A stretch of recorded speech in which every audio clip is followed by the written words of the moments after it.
On True Crime Today, Lori Vallow Daybell in court as her own attorney. We'll take a look at reactions from her son, Colby Ryan, and how it's affecting him and how he views his mother today.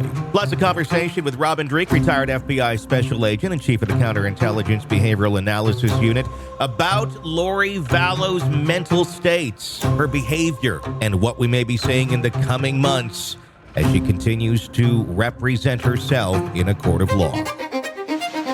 This is True Crime Today. Here now, Tony Brueski. Thanks for joining us. Today, we're diving into the ongoing courtroom reality show starring Lori Vallow Daybell, a woman who somehow manages to mix alleged murder with daytime soap opera drama. And oh, the plot twists. From conspiracy to commit murder to grand theft, she's keeping the legal system on its toes. But today we're focusing on Colby Ryan, her son, who's not holding back his feelings. His reactions to his mother's antics give us a raw, unfiltered look at the emotional fallout of this bizarre saga and the real-life consequences to her actions. Before we get started, though, and getting into Colby's words from his own YouTube channel, let's recap. Lori's accused of orchestrating the deaths of her own children, Tylee and JJ. The case has shocked the world and her family most of all. In this first clip, Colby talks about the circus playing out in the courtroom. Let's take a look and a listen at that. Oh my gosh, this is such a mockery. This is ridiculous. Someone needs to check her, okay? Somebody needs to tell her, bro, you're so out of line, and if you're going to play the part, then you're going to have to actually show up and be a lawyer, and if you're off, you're going to get called out right here, right now. And that is exactly what he's doing. He is not playing with her. He's not taking it easy. And that's the point. You're playing a role, okay?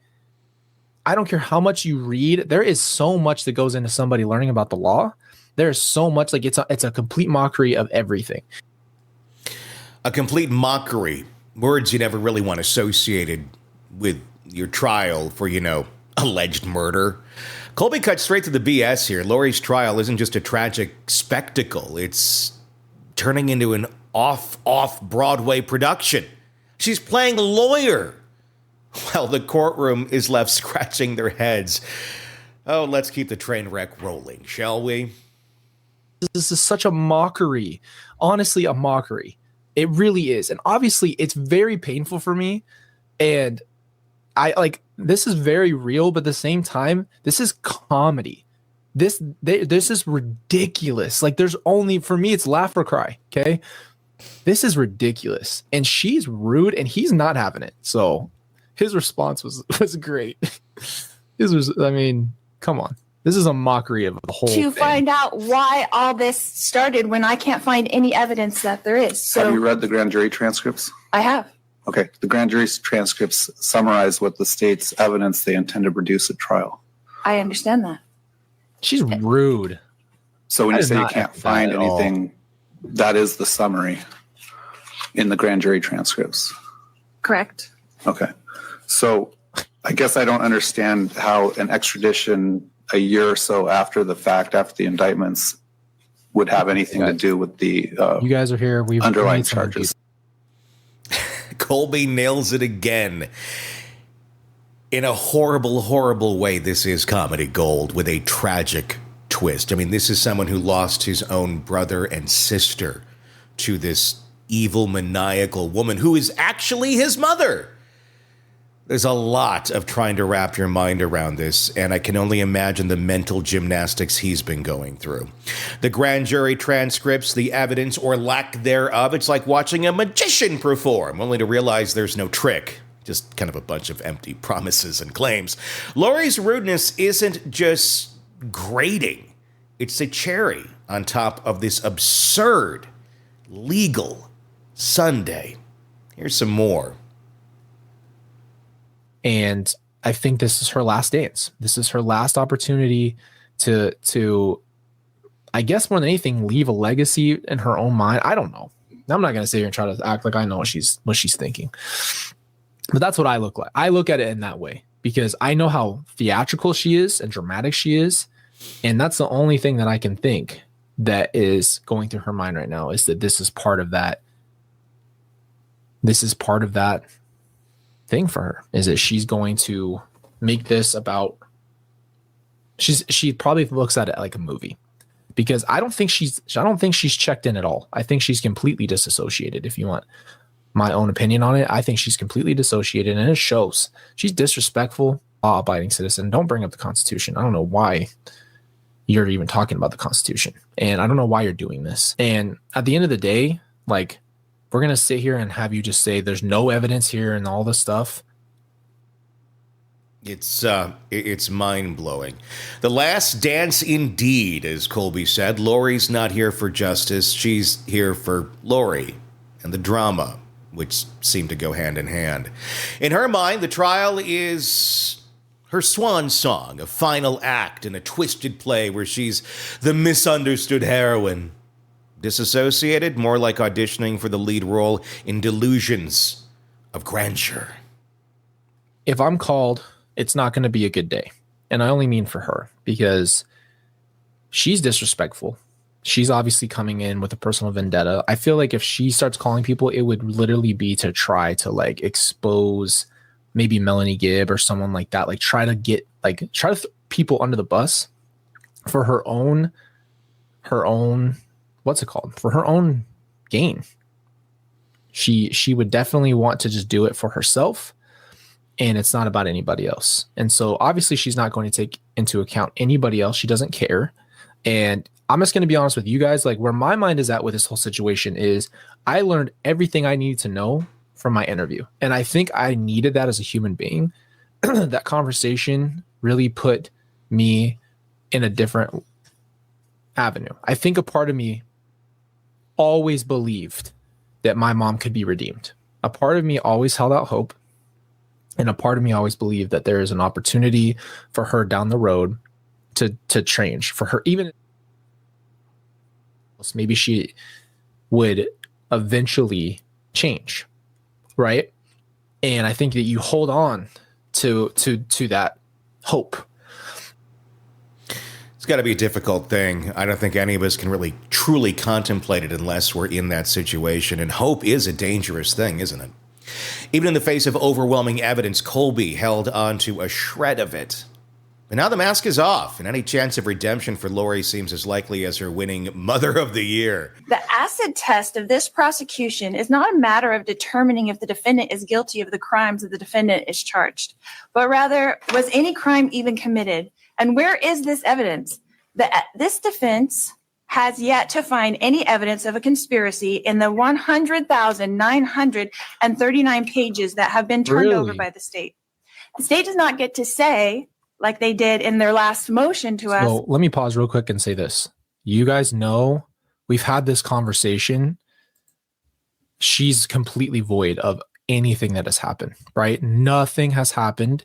We are living in a alternate reality where she is a victim. And this is going to be the tone for the rest of the time.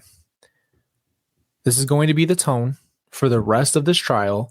She is going to constantly make herself seem like a victim. Pages upon pages of nothing. It's like Lori's defense team is searching for Bigfoot in a forest of legal jargon. The problem is, Lori's defense team is Lori. Lots of noise, but no actual sighting. The prosecution's case may be thin, but Colby's belief in Lori's guilt remains unshaken, and frankly, who could blame him? There is a time for you to move forward.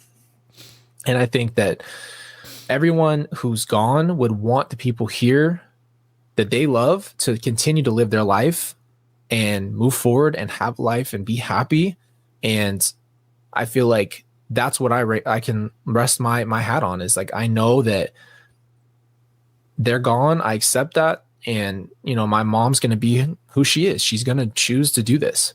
I can't change her thoughts. And I thought I was the one, guys. Like for years, I thought I was the one who was going to get through to her. I thought I was going to be somehow the one to be like, hey, like, you know, I'm coming to you with like vulnerably. I just really thought I had an ability to help her in any way. And I really did desire that. I desired to help her. I wish I could have gotten through to her. And I wish that I could have had an influence enough to get her to see how bad she's hurting everybody else, including herself. And we have to live in this reality. This is what's happening. So, that's what it is. It really is what it is. Colby, you're very courageous for coming out and sharing your story. I think it's going to open up the doors for a lot of people, honestly, who are in not exactly the same situation, but are dealing with a malignant narcissist in their life who basically incapable of seeing reality. We all have that hope. We all have that feeling, that wish that people who are like that could see the light, could come around, see the errors in their ways, and be the person that we wanted them to be, we thought they were, but in reality, they are not. And there it is, the cold, hard truth. Colby Ryan, raw, real, and finally free of the illusion that he could save his mother. Lori Vallow Daybell's trial is a tragic story of broken trust, shattered families, and a mother who chose darkness over light. If you want to watch that full reaction video, it is on YouTube at Colby JRY. Now, let's go to Robin Dreek, retired FBI special agent, chief of the Counterintelligence Behavioral Analysis Program. I had a chance to sit down with him recently to get his thoughts on the behavior of Lori Vallow Daybell and the upcoming trial. Let's take a look. I hate that we have to go in the realm of dark humor to find comedy sometimes in tragedy, but Lori Daybell Vallow is that. Yeah. I mean, I'm thankful she's representing herself because, as you said, we all know where the story is going to end, just what the journey is going to be to get there. At least she's going to make it entertaining. We're going to see a lot of horrendous things, as we saw during the first trial, obviously, and it's going to be tragic. It's going to be heart-wrenching, but watching her in her psychoses trying to defend herself, I think is going to be the real show here. Yes. I mean, and it's kind of, I guess I'd say barbaric in a sort of way, but it's how our system works. I guess if someone wants to sign up and go into this chamber, you'd hope there'd be more safeguards to say, this really shouldn't be happening. We're just kind of poking at a rabid animal here right now. But the bar for competency, I don't know, maybe should be higher.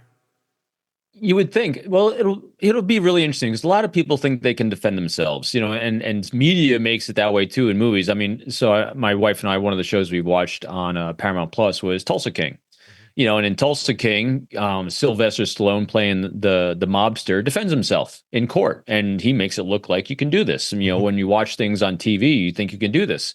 But we saw a really great example of someone trying to represent themselves, and it was a total goat rope, and that was the suitcase murderer. Mm-hmm. She tried to defend herself, and you can't. I mean, there's a reason why lawyers go through so many years of school, so much years of practice, going through the bar exam, and whether you like lawyers or not, doesn't matter. I mean, there's a lot of skills there and a lot of reps, as we talk about, to get to the level you need to be to articulate the law, to know how to put it before a jury, to know how to behave in court, to know how to there's just a lot of knowledge. And the hubris that she has, to think that she can defend herself when her life's, well, again, why not? She's already going to jail for the rest of her life. So, hey, why not we'll throw it on the wall? It'll be really, I think, good for the world to understand the crazy in that brain, though. I think that's really going to be on full display.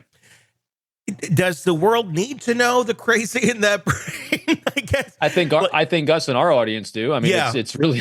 I think so. Anytime I can sit and gain more data points that we can then reference for other cases, that's just more. It's just more reps that we get, and I think we're going to see a lot of reps when we look at that crazy. I guess. I mean, can you find? I mean, because yes, to look at reps, to look at crazy more and more, it kind of helps you, piece it together and see it more from the crazy perspective, which is a difficult thing to do because everybody's crazy is a little bit different.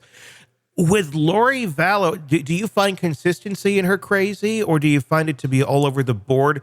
Meaning when you do look at it and you examine her behavior, is there any other person that those data points are going to benefit you, or is she just too, it's just where the paint falls, it falls when you splatter it on the wall. That's a great point, Tony. here's what I'm expecting, but if I see and observe something different, well, that'll be a really good learning example for me. And what I'm expecting is this. My hypothesis and conjecture on her is that she's delusional. There is no doubt, because she's rationalized her abhorrent behavior by fitting it around a religious paradigm that she created to do one thing: serve herself and make a profit off of selling of life insurance. Literally, this to me boils down to a life insurance scheme. Yeah. Where everyone that had life insurance mysteriously got dark and had to be killed so they could get their life insurance. And I think she fell in love with this idea of this because she had zero skill sets in life. And so her behaviors from that point became very consistent throughout everything to me. Everyone that she encountered in life, one, didn't like her because no one stood up behind her and said, hey, this is my mom, this is my sister, this is my daughter, this is this great person, this is wrong. No, she was abandoned by everyone because she's a self-absorbed narcissist. And so I'm curious as to whether that is still holding, because I believe it is, from everything we've seen and everything, the rants that she's had, and at every stage, it says that she's rationalized killing her own kids and killing the people around her and condoning the killings of people because they were dark. So she and her husband or her life partner could profit from their life insurance. And so I think that's what we're going to see consistently. Now, if we don't see that, another psychosis has happened or another rationalized behavior, that'll be really interesting. The case of Lori Vallow is so fascinating because there's just so many layers to this onion. When we're talking about Lori and Chad and this ultimately being a big life insurance scam to collect life insurance on people that die. Ultimately, I mean, that's the skeleton of this whole thing. So if that's the skeleton of this, do you think Lori and Chad were ever having conversations on that level of just, this is a life insurance scheme, and here's what we have to do to get that next 300,000 or whatever it is from whoever is going to die? Or were they always having a conversation a bit up here on the fluff where they were talking in terms of God and demons and zombies and everything that they had to do to justify the murders in their mind, but never directly saying we're doing it for the insurance money? You get what I'm saying? Yes. My guess is that they never directly talked about, we're going to do this to get the insurance money. Yeah. Because they really weren't going for the insurance money. It's to me, okay, I'm going to relate it to the spy world. Yeah. For fun for a second. People, when I do my talks around the country or around the world, and I always ask, so how do you recruit a spy? And they said, oh, you got to throw a lot of money at them. I go, no. You think about, what are they going to do with the money? They're going to pay for education for the kids. They want a lifestyle that they don't have to worry about later on. They have elder care for the parents. And so it's that lifestyle that they're going for. Money becomes a tool to get them there. So same thing here. And we all are motivated by safety, security, and prosperity for ourselves and those we care about in our lives. Money is a tool to get to that. It's a what. And so in this case, I believe it's the same thing. I don't think Chad and Lori were ever talking about, we need to do these things for this life insurance scheme because we want money. They were thinking about, in my mind, that, hey, we deserve, Chad, you deserve, because you're the Messiah, a place in Hawaii. Well, how can we make that happen? Oh, I had a vision, that I had a dream that these dark souls are coming in. And so I think they were fitting all these little nooks and crannies into a narrative that helped them rationalize to, we deserve this because we are a cult. They never called themselves this, but it was literally a mini cult because they fit the definition of it, except the isolation of their people they were trying to bump off. That's what really unraveled them. But I think that's what they were doing. They weren't necessarily saying, Chad and Lori sitting around, all right, so today we're going to, who in our lives has life insurance plans? Boom, boom, boom. Okay, we're going to target him for dark first, him for dark second. See what I mean? I don't think it was at that cognitive level, because that would negate their own image of themselves and negate their own self-identity. Robert Greene's laws of human nature. Yeah. You know, we do not accept things that invalidate our own self-impression, our own self-image. And so, but doing that, they would actually be legitimizing and call themselves, we are targeting people for murder to make money. They wouldn't do it. And that's the thing, because so many people who do go on life insurance schemes, it's very much just on the, mechanical level of it, of, yes, okay, here's what it is. But to be able to get there, they build a big story around it, and you got to dig through that story to eventually figure out what the hell's going on here. And they're somewhat unaware. I can buy, honestly, that Lori is unaware that this is some sort of life insurance scheme. I'm not so sure on Chad, though, honestly. Yeah. And I'm wondering if that can be part of Lori's defense at all, where it's just, she is, I'm not saying she is, but where they can argue that she is a victim. She has these mental health problems, and Chad just played along into it so he could maintain having the hot wife, and had a lot more to do with the mechanical level of this whole thing, and was much more aware of that than Lori, and just fed her what he thought he needed to feed her to have her. I wonder if I wonder if some of that's like almost literally true too. It doesn't excuse her behavior, but I think that might be kind of what happened.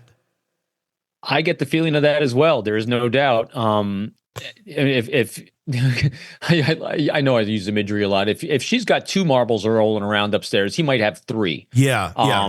The challenge with that is proving it. Yeah. And I think those text messages, I think that is actually his greatest undoing is their level of communication that he was, remember, the coy way of using some subterfuge in their communications, I think really undermined him a lot. So I think more of that will probably come out at the next trial. But I'm with you.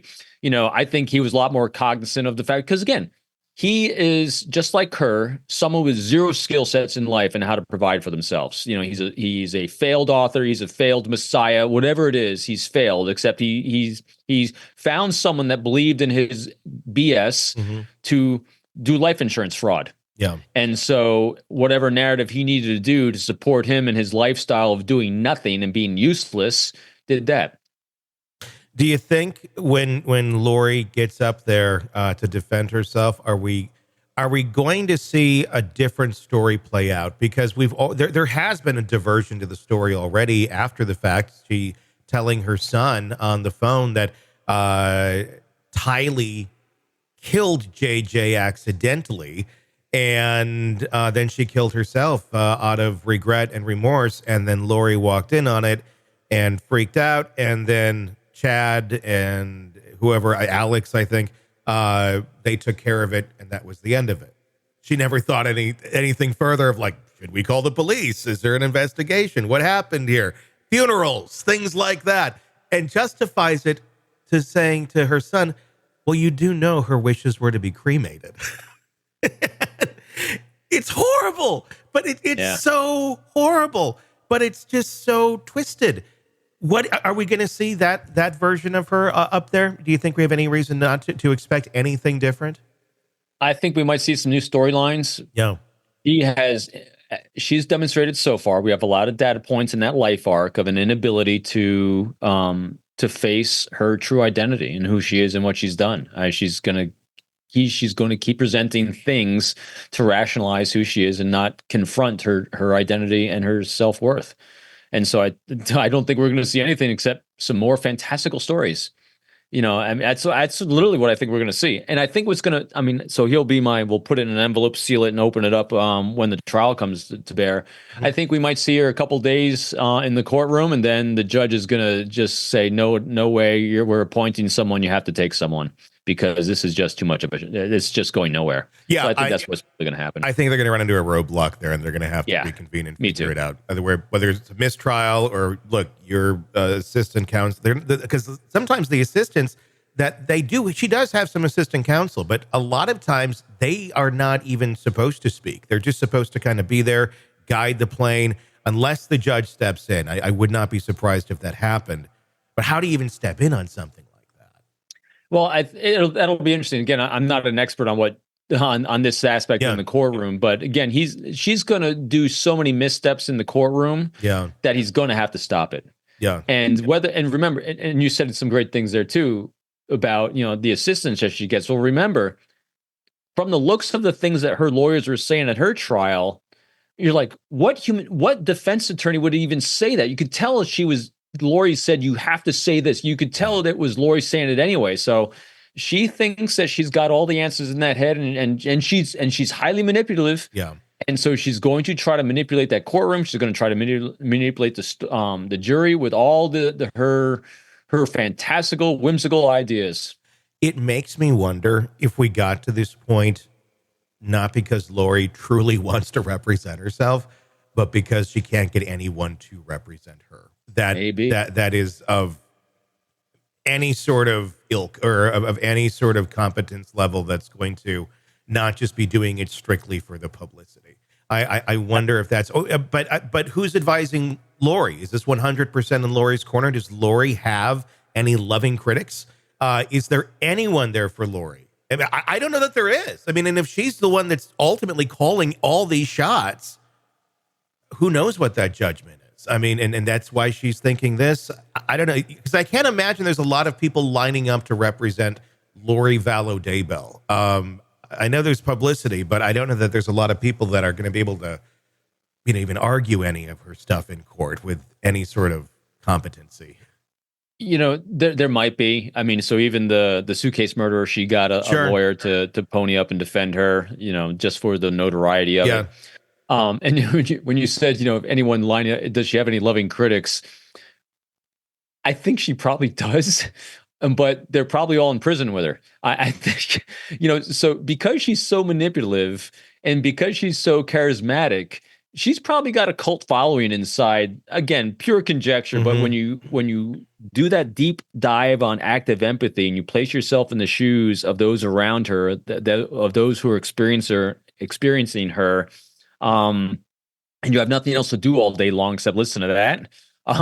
She's probably got a lot of people feeding her a lot of ideas, and it probably ain't helping whatsoever. No, because I think her loving critics are. They're not necessarily critical at that point. If you're a cult member, you're not critical of the leader. So if you're a friend of Lori Vallow Daybell, you are a member of the cult now. So you're just basically a yes man or woman to her.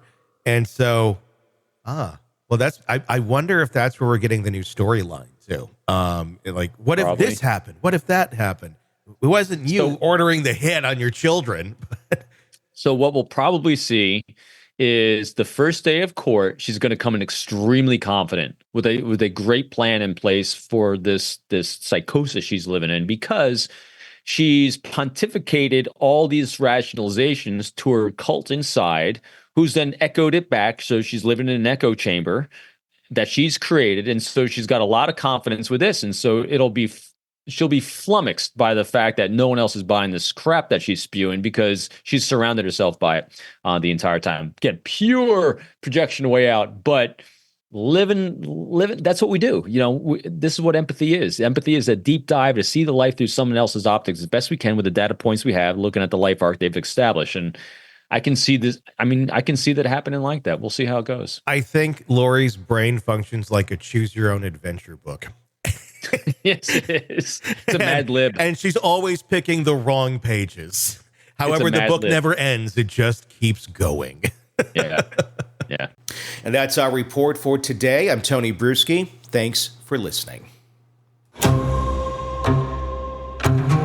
In a world where the darkest secrets lie just beneath the surface. They said it was an accident, but the evidence says otherwise. Where hidden killers roam, unnoticed, in the shadows. I think you would definitely be looking at a blend of toxic, very bad narcissistic personality traits, and they will be vengeful and possibly resort to violence. Join Tony Brueski as he uncovers the truth behind the most chilling cases. They said it was an accident, but the evidence clearly says otherwise. Each episode, we dig deep into the minds of those who commit the unthinkable. To your point on narcissism, he thinks in his own mind how witty he is. Yeah. But he lost that jury. I was done with him in 2 minutes. From unsolved mysteries to infamous crimes. Geez, you've just talked about how you've taught yourself how to do everything under the sun. I bet you did a YouTube video, how to best kill somebody with a knife. Hidden Killers with Tony Brueski takes you where few dare to go. How does someone with such a dark secret go unnoticed for so long? With multiple new episodes every single day. We're not just telling stories, we're seeking justice. Listen now on Apple Podcasts or wherever you get your podcasts. Just search for Hidden Killers with Tony Brueski.